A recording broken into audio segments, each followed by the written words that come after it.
Hello and welcome back, Gamers Need Christ. This is Grillenheimer. I'm in Luke 8. Let's see if we can do this pretty quick. I don't have a whole lot of time, but let's get some context. Jesus he's been traveling. He's been talking. He's gathered a great multitude of people from various cities that are actually traveling with him.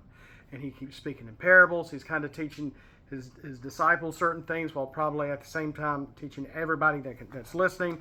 There's probably some Pharisees, tagging along to make sure that he's not being too outrageous while he is.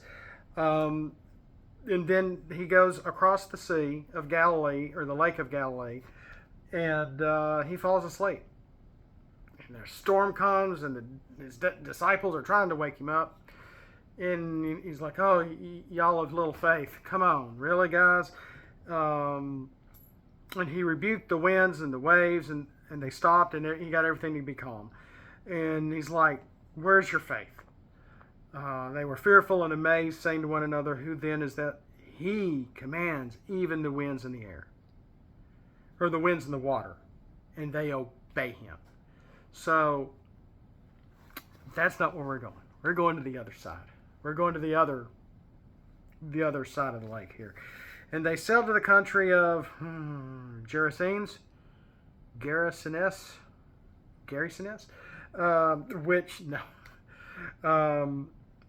think it's Gerasene. He went across the lake, okay, which is opposite of Galilee. And when he come out onto the land, he was met by a certain man. Okay, now I had Sunday school this morning at a church that I'm not really a member of. They're trying to get me to be a member, and I don't want to do dual membership because we're tithing to another church that we only really do deal with virtually. I did get to go. We did get to go see him a few weeks ago, though, which was it was so cool. He came out into the land. He was met by a certain man from the city, but who was possessed with demons and who had not put on any clothing for a long time, and was not living in a house but in the tombs. Number one, he starkers. Sacro, you gotta be dumb. I'm nude. Earthworm Jim. Sorry. Gamers need Christ after all.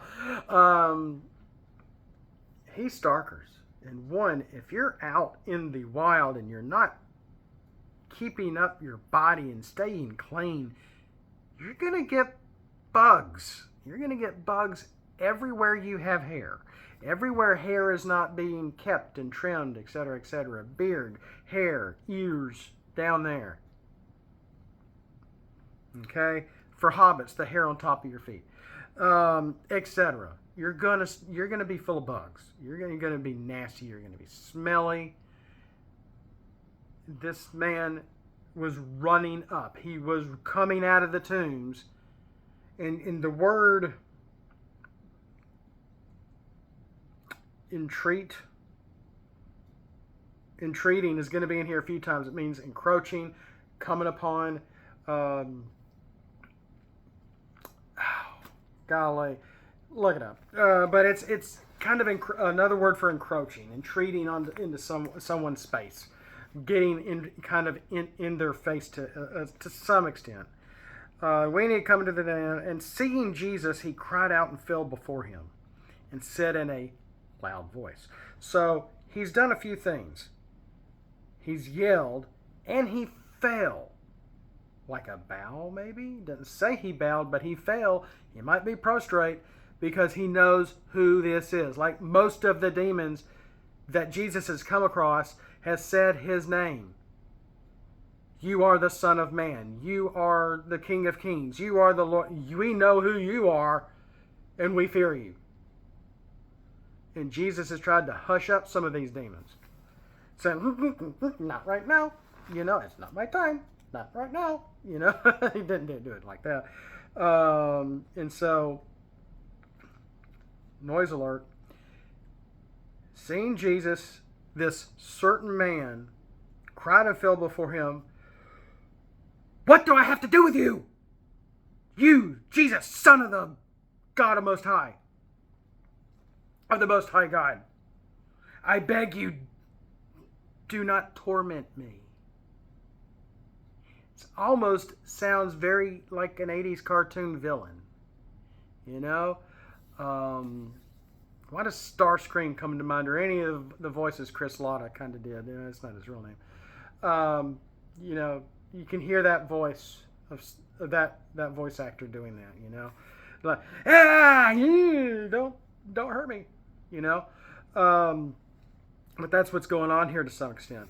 If we flip over to Mark, it's very similar, if almost not quite verbatim, but almost. And crying out with a loud voice, he said, "What do I have to do with you, Jesus, Son of the Most High God? I implore you, by God, do not torment me." He feared Jesus. Not the man, the demon, for now, in the man. Now, Matthew says there were two. Mark says there were one. Luke says there were one. It's very possible, because Matthew did also mention another little tidbit that we're not really going to look at here, but one of these accounts says the man was violent. So if he was very violent, he was very chaotic, he may have seemed like there were two people when there were only one. It's all in perspective.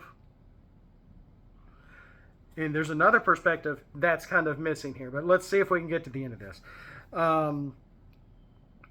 And for he had been commanding the unclean spirit to come out of the man, for it had seized him many times, and he was bound with chains and shackles and kept under guard. So flip back to Mark 5. Because he had often been bound with shackles and chains, and the chains had been torn apart by him, and the shackles broken in pieces, and no one was strong enough to subdue this guy anymore, because he's not himself. And if he's been out there for a while, for weeks, for months, he's probably skinny as a rail. He probably needs food. He probably needs something of nutrient to eat. The demons are feeding him. Who knows what he's actually physically eating in a tomb of where people put their family, put their dead along the side of a mountain. This is not just like a cemetery like we have. Their tombs are like caves. That's what he came out of, the tomb. So he wasn't walking out of the ground. Okay, context. And so I really doubt this was, I'm saying this. Okay, now I'm going to say this. Now, Tom said this to Jerry when Jerry said, "Thank you very much for the cheese." I doubt that's going on here. More than likely, because I can see this, especially if we put Mark and Luke together. Not ignoring Matthew completely. It's just I don't have it marked, and I can flip between these two books pretty easily. And seeing Jesus from a distance, he ran up and bowed down before him. So yeah, fell down, bowed down. He is acknowledging God. He is acknowledging Jesus. He's acknowledging the Son of God, the Son of the God Most High, and crying out with, a loud voice. Kind of like those people you see on YouTube with the conservative guy or lady has a microphone, and they're just asking a simple question to somebody, and the other person is so mad and enraged and can't control themselves, they're screaming. This sounds very familiar. For Jesus had been saying to him, "Come out of the man, you unclean spirit. Come out of the man, you unclean spirit. Come out of the man, you unclean spirit. Come out of the man, you unclean spirit. Come out of the man, you unclean spirit. What do I have to do with you, Jesus, Son of the Most High God? Come out of the man, you unclean spirit. Come out of the man, you unclean spirit. I beg you, do not torment. Come out of the man, you unclean spirit." I'm sure it was a chaotic exchange. I'm sure of it. I wasn't there. But putting these writings together, it sounds chaos. It sounds chaotic. It sounds like it's very possible the disciples were like, "Whoa, what are we doing here? At least we have Jesus, right? What's going to happen here?"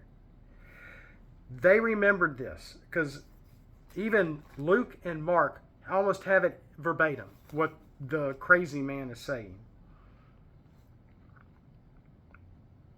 He had been bound with chains and shackles, kept under guard, yet he would burst his fetters and be driven by the demon into the desert, which, desert is anything with life, without life, so he could have been in a physical desert, he could have been up in the mountains. So one account, I think it's Matthew, says he was living in the mountains. And where are the mountains? Well, just above the tombs. Because the tomb has to be inside something, the mountain is above it. It goes up like a hill. So probably not that far away, but far away from the city, so he's not being real crazy to the city folk in the village, okay? And Jesus asked him, "What is your name?" What is your name? And it doesn't say Jesus was loud. He could have been. He may have had to raise his voice to get his voice through the man yelling at him, screaming at him, begging him, "Don't torment me." And then the man said, "Legion." That's all Luke says. For many demons had entered him. But Mark, on the other hand, says there was maybe a little more exchange here. "My name is Legion, for we are many." I could see this in a 70s or 80s horror flick. The little girl is possessed with demons. "My name is Legion, for we are many." And foaming out of the mouth and her head's twisting around or something, spitting out pea soup, whatever. Yeah, Exorcist, we're getting to that. That's gonna happen here too. So, hold on to your knickerbockers. And then verse 31, and they were entreating Jesus not to command them to depart into the abyss, into hell. They don't want to go back to hell. And maybe this did kill the demons outright. I don't know. They may have ended up just going back to hell. I don't know how this works from a demon spiritual standpoint. They could have acted out of existence about what's to happen next. This was either two men according to Matthew, or one man according to Mark and Luke. I almost said John, because they're the three that write about this exchange.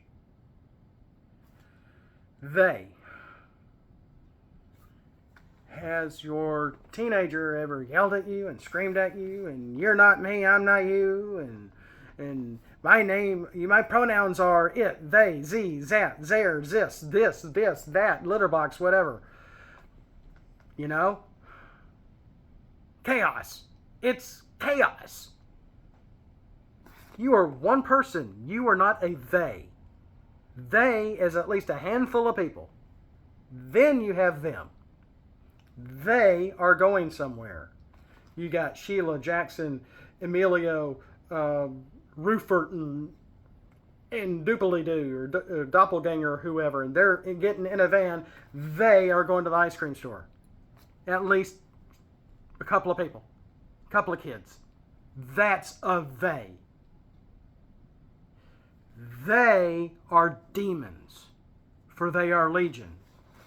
Their name is Legion, which means 3,000 to 6,000 normally, which is the max accompaniment of the Roman army at this time. For we are many.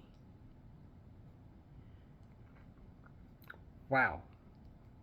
Don't throw us in that briar patch.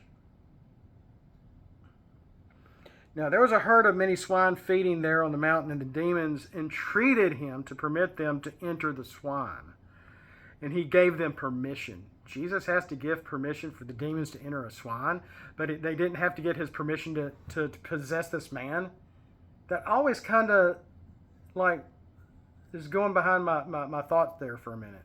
It's like, okay, they're wanting his permission to go into the pigs, but they never asked his permission to possess anybody. But there's thousands of demons in this man, and he's gone insane. They've given him immense strength, supernatural strength, to break chain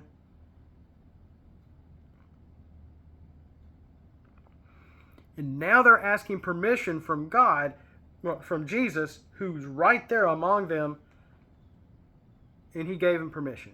And the demons came out from the man, entered the swine, and the herd rushed down to the stink back into the lake and were drowned. This is a legion. The legion is not the Roman Empire. They are demons. The swine and pigs are not the Roman Empire. They are pigs. They are a herd.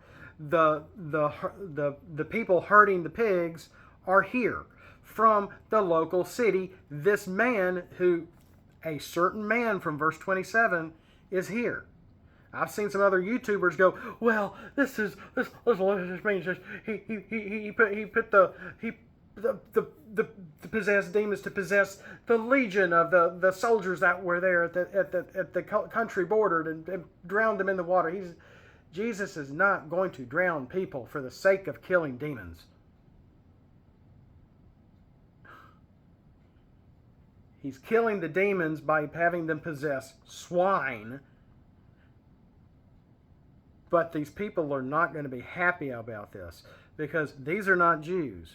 They are going to probably eat the pigs, use every part of the pig, whatever. It could have been their dinner for the next couple of months.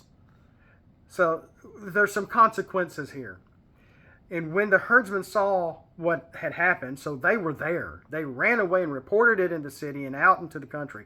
And the people went out to see what had happened. And they came to Jesus, there he was, and found the man whom the demons had gone out and sitting at the feet of Jesus, clothed and in his right mind. And they became frightened. Now they're frightened? You mean Crazy Joe ain't crazy anymore? And those who had seen it reported it to them how the man who was demon-possessed had been made well. And all the people of the country of Gerasenes and the surrounding district asked Jesus to depart, leave, go. You killed our pigs. You healed the man. That's nice, but go. We don't want you here. They feared him. For they were gripped with great fear, and he got into a boat and returned, went back over to the Sea of Galilee, the Lake of Galilee. But the man whom the demons had gone out was begging him he might accompany him. He wanted to be with Jesus now. He's been freed. He's in his right mind. He's himself again. Whoever Skippy is right here. And he went... But Jesus sent him away. He sent him away saying, return to your house and describe what great things God has done for you. And he went away proclaiming throughout the whole city what great things Jesus had done for him. So this ends on a happy note for a certain man. He was the one of the 99. God left the multitude on the other side of the lake to go save this one man who was demon-possessed. So while this man and this cat was just exorcised of his demons,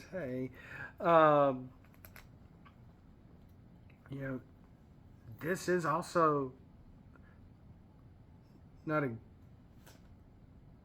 not exactly the story or the parable of the 9, leaving the 9 to get the 1, but it is. This is it, literally. This isn't a parable. Because he left the multitudes, like I said, on the other side of the lake, and this was God's will. It wasn't Jesus needed rest. Oh, let's go over here to get some rest. No. He knew what was coming. He knew the man was there. He knew the man was disturbed. He knew he was going to have to exorcise the demons out of whoever that was. Come out of the man, you unclean spirit. Come out of the man, you unclean spirit. Come out of the man, you unclean spirit. What is your name?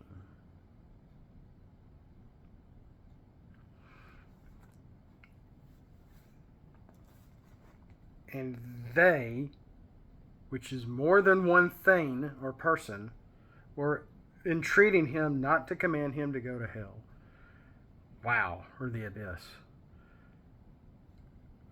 The people's reaction is telling, but the man is now wanting to follow Jesus. And Jesus is like, I've just exorcised your demons. Go home and spread the word and tell everybody the great things God, the great things Jesus has done for you. We must do the same. We are the certain man. There are demons still all around us. I believe demons are still here. They're stronger than they've ever been, tempting us to buy things we shouldn't, tempting us to steal things we shouldn't, tempting us to say things we shouldn't, tempting us to eat things we shouldn't, eat more than we need, buy more than we need, etc., etc. Say nasty things to people. Whatever. Even though I still live by the mantra of the kid of the 70s, you know, sticks and stones may break my bones, but names will never hurt me. There's some truth to that. It's just words. It's just words. Someone calls you a bad slur, sometimes you need to let it go. There's a time and place for everything. That's when the Christian side of you, if you have already asked him into your heart, and you have to realize, I have to be the better person here. But God, Jesus was not, oh gosh, I need to go to the other side to get away from all these people. I'm so tired. That's what the Sunday school teacher seemed to be telling us this morning. And I'm like, no. We got about 4 points we can end with this. 1,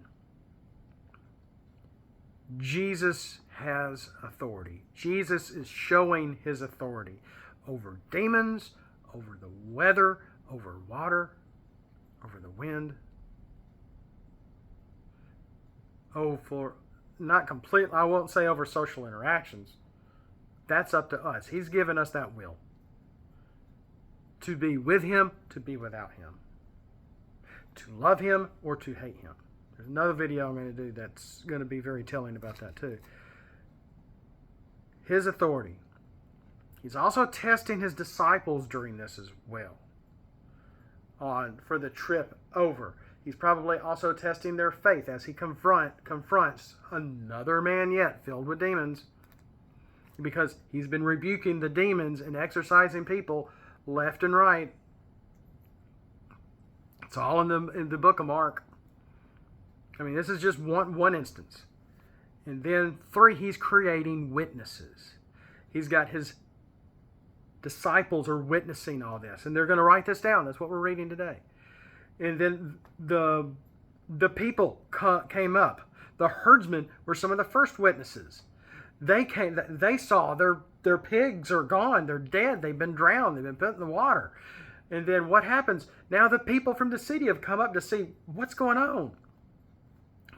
Where'd our pigs go? Where's our dinner going? Where's our breakfast going? What happened up here? Crazy Joe's not crazy anymore. Wait a minute. Oh gosh, it's this crazy Jew. And he's done what? Get out of here. They feared him now. 1, they probably didn't know he was there. 2, they may or may not have known it was Jesus. But they feared him. They didn't want him there. And 4, this was God's will. That Jesus was able to trust the multitudes to stay on the other side of the lake, to go across the other side of the lake while testing his disciples to save the one person full of demons, because that's what he's been doing this whole time. And he can still do that today, but we have to want it. We have to believe him. We have to want him. We have to follow him. And we have to know him. And we can't learn to know Jesus without reading the word of the Lord.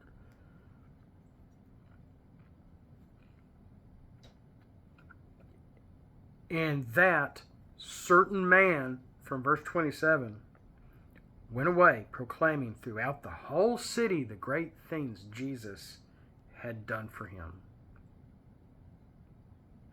What has he done for you? He's done a lot for me.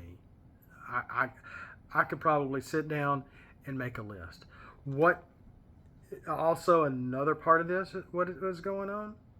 This man is not broadening over all the negativity the demons did to him, to his mind, to him physically, to him spiritually. He's not broadening all that. He's praising. He's praising God. Jesus even told him, describe the great things God has done for you. And then the man left to proclaiming throughout the city the great things that Jesus had done for him. That's very powerful, because now he can start counting his blessings. He's been saved by the grace of Jesus, by the grace of God. And when you're saved and when you ask him into your heart, that's the first step. The next step is a long one, because we have to endure having a marriage with Jesus till the end of our life. And it's not always an easy task, especially in today's age. I thought I'd never see things get like they are now. Like I said, and they were entreating Jesus not to command them to depart into the abyss, into hell. They didn't want to go back. So maybe he actually ended their spiritual lives for good by drowning them in the pigs, in the swine. That's very, very possible. Don't quote me on that. I said it's possible. I don't know for sure. But he's showing his authority. He's testing his disciples through this experience. He's testing the people around him. And the consequences of what happened don't want this. He has now created witnesses. This is all for the glory of God. This is all for the glory of Jesus. All for the glory of God. Go home to your people and report to them what great things the Lord has done for you, and how he had mercy on you. For God so loved the world, he gave his only begotten Son, so we could have everlasting life. May not be quite verbatim, but he left the multitudes to save this one man on the other side of the lake. He is willing to ride any storm to save you. All you have to do is believe. Thanks for watching. Thanks for listening. Have a prayer. And remember, this is a story about Jesus. It's about God, but it's also about us. We're in this together. This is not religion. This is a relationship. This is a one-on-one with you and Jesus, and keeping that relationship together. And just like a marriage, it's with your wife or with your spouse. It can be rocky sometimes. But you have to stick with it. You have to love the other person, do everything you can for them, and follow them as we should follow Jesus, and gain more understanding and insight from his word to be able to attempt to resist the temptations the demons pose on in the world we live in. It sounds out there, it sounds supernatural, because it is. But it's a reality that we need to understand, and that we need to try to preach and teach to all those around us that need him the most, especially if they call themselves they or them. Thanks for watching. Thanks for listening. Shalom. Good morning. Good evening. You are loved.